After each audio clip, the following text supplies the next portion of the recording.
A ansiedade de separação, ela é mais sobre a experiência do cachorro quando fica sozinho do que o tempo que ele passa com você.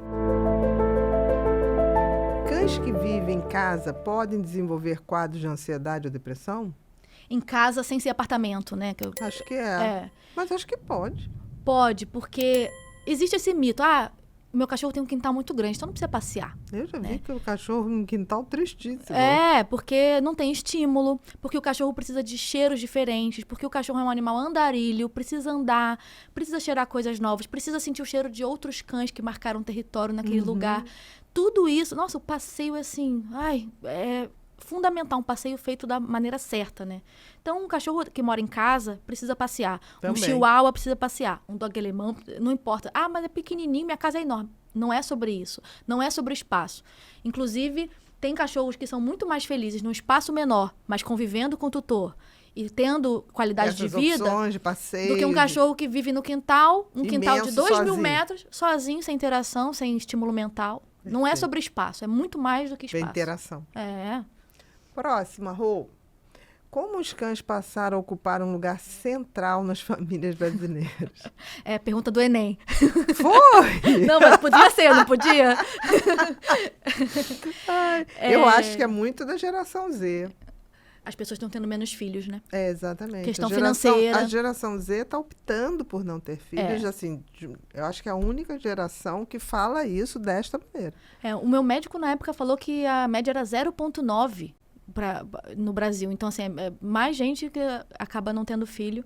E 56%, mais de 50%, acho que é 56%, dos lares brasileiros tem cachorro. Tem um pet, né? Cachorro gato. Sim, que a maioria no Brasil ainda é cachorro. E a média é 1,73 por pessoa, né? Que não é 73 de um cachorro, né, gente? Às vezes tem 12, às vezes tem um, tem 3. Um tem 1, outro tem 5. A média é 1,73. Então, assim, é muito comum mesmo. E, claro, né, uma companhia, as pessoas estão cada vez com mais dificuldade financeira para manter uma criança, que não é barato. Na pandemia aumentou muito. Exatamente. Né? Temos a pandemia e não podemos esquecer. A coisa da necessidade de ter uma troca, né, afetiva. Exatamente. E também gerou problemas de ansiedade de separação nos cachorros, porque eles não foram ensinados a ficar sozinhos. E depois, quando voltou, Exato. né? E aí, muita gente tem esse problema hoje. Até a gente chama de cão de pandemia. Porque teve esse problema aí do excesso de presença. Não é sobre excesso, assim, tem o excesso de presença, mas a ansiedade de separação, ela é mais sobre a experiência do cachorro quando fica sozinho do que o tempo que ele passa com você. Então, por exemplo, eu fico 12 horas por dia com o meu cachorro. Tá, mas quando ele era filhotinho, você saía e deixava ele lá. Então, a experiência de solidão dele não foi boa desde o início. Foi ruim. Foi um trauma de abandono. Mesmo que você ache que não, é um trauma de abandono. Então, não importa se você ficava em casa o tempo todo. O que importa é a experiência dele quando você saía. A minha cachorra, a minha cavalier, me segue pela casa inteira, dorme comigo, nunca ficou sozinha na vida, e quando eu saio de casa, não tem nada. Porque quando ela era filhote, eu treinei ela para que ficasse bem na minha ausência. Sozinha. Né? Sozinha. Então, não é sobre o tempo. O tempo... Como é que treina para ficar sozinho?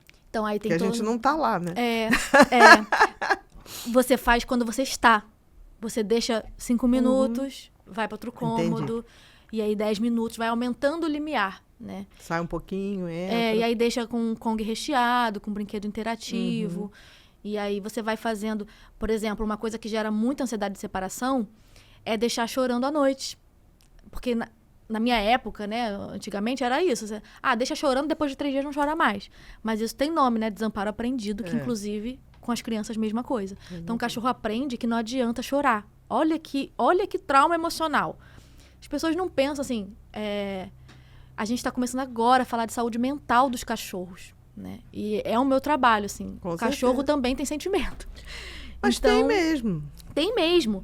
E aí, muitos cachorros têm ansiedade de separação e não é nem sobre o tempo que ele passou com você ou quando você saiu de casa. É porque nos primeiros dias na casa, ele já saiu da mãe, já saiu dos irmãos. Já tá tendo uma ruptura. E ainda chorava e não era atendido. Então, assim, deixa o cachorro dormir com você nos primeiros dias, até ele acostumar. Tudo que você faz quando esse cachorro tá sozinho pode gerar uma ansiedade de separação no futuro. Tem que ser aos poucos mesmo. Então, não é sobre você ficar muito com o cachorro. É sobre a experiência dele quando ele ele fica tá sozinho. É. Próxima, Rô. Quais são as práticas domésticas que melhoram o comportamento canino? O enriquecimento ambiental, né? O cachorro, ele precisa trabalhar a mente. Eu sempre falo que cachorro não tem celular. Então, imagina você ficar na sua casa sem nada para fazer. Sem um livro, sem um celular, sem uma TV. Fica lá. Sem uma brincadeira. Imagina você ficar lá.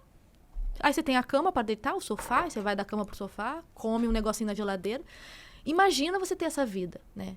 Qualquer um fica com ansiedade, com depressão, vai lamber as patas, vai roer a unha. Alguma coisa você vai fazer. Com certeza. Então, com certeza, você investir no enriquecimento ambiental, você não precisa ter todo o tempo do mundo para fazer isso, mas enriquecer a vida desse cachorro e passear com qualidade. Que também não adianta você fazer qualquer passeio. Passear com qualidade, que também não é sobre o tempo de passeio, mas você enriquecer a vida desse cachorro, suprir as suas necessidades. E aí você vai ter um cachorro maravilhoso. Mas também não adianta você fazer tudo isso e brigar com o cachorro. Porque como a gente conversou, aí você quebra o vínculo, o cachorro tem medo de você, não vai te obedecer. Não confia, você não é previsível, né? Não é uma pessoa previsível, é uma pessoa, né, que não merece confiança, né? Que não é digna de confiança. Então não adianta você fazer tudo de maravilhoso, mas aí o cachorro faz uma coisinha que você julga errado, porque pra ele não é, e aí você briga. Aí põe de castigo, aí esse cachorro que aponta, cresce pra cima do cachorro, que isso é uma ameaça. Então não adianta também você trabalhar de um lado e errar do outro. Né? Próxima, Rô. O que é o enriquecimento ambiental e por que ele importa? Exatamente. O enriquecimento ambiental, ele é trazer a natureza para dentro de casa, né? Ele começou nos zoológicos. Hoje, se você for no zoológico, você vai ver que a jaula do macaco tem árvore, do leão tem pedras, da onça tem laguinho. Exatamente. Né? Então, isso começou no zoológico para aumentar o bem-estar, porque eles foram vendo que os animais ficavam muito extremamente estressados. Eu já vi vídeos, o macaco fica assim, de um lado para o outro, desesperado, e isso nada mais é do que o cachorro também. O cachorro que lambe as patas, late o dia inteiro, fica correndo atrás do rabo. Tudo isso é uma vida empobrecida. Então, o enriquecimento ambiental, ele vem para trazer um pouco da natureza. E ele tem vários aspectos. Ele tem o enriquecimento ambiental olfativo. Então, você estimular... Que normalmente isso é meio que natural, porque tem o cheiro da cozinha, né? O cachorro convive ali. É verdade. O tátil. Então, o cachorro... E também é natural, porque o cachorro, ele pisa em diferentes superfícies. O espacial, que é assim, o cachorro tem a opção de entrar embaixo da mesa, subir no sofá. Então, tudo isso também é enriquecimento ambiental. Mas esses aí são automáticos, basicamente. Só que tem o cognitivo, né?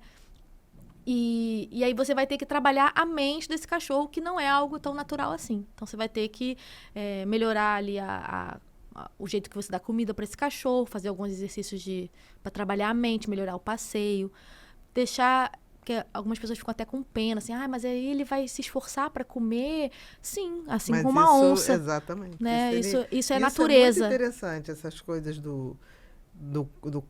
congelar a comida para deixar ele pegando, esperar descongelar.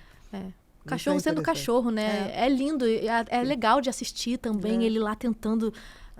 eu adoro. E faz muita diferença. Se você tem um filho que tem TDAH, redobrar a sua atenção. Por quê? Porque os estudos mostram que o TDAH tem maior tendência em se envolver com vícios de substâncias e também de comportamentos viciantes, como pornografia, vício em videogames, em jogos de azar. Justamente porque esses vícios liberam dopamina. E todo TDAH tem uma deficiência de dopamina, por isso ele vai buscar nas drogas a dopamina que ele não tem. Então, muitas vezes ele se depara com esse fenômeno de usar a droga ou um comportamento de vício e se sentir bem por conta da dopamina que é liberada. Se você ou alguém que você conhece enfrenta esse desafio, conheça o curso agora mesmo.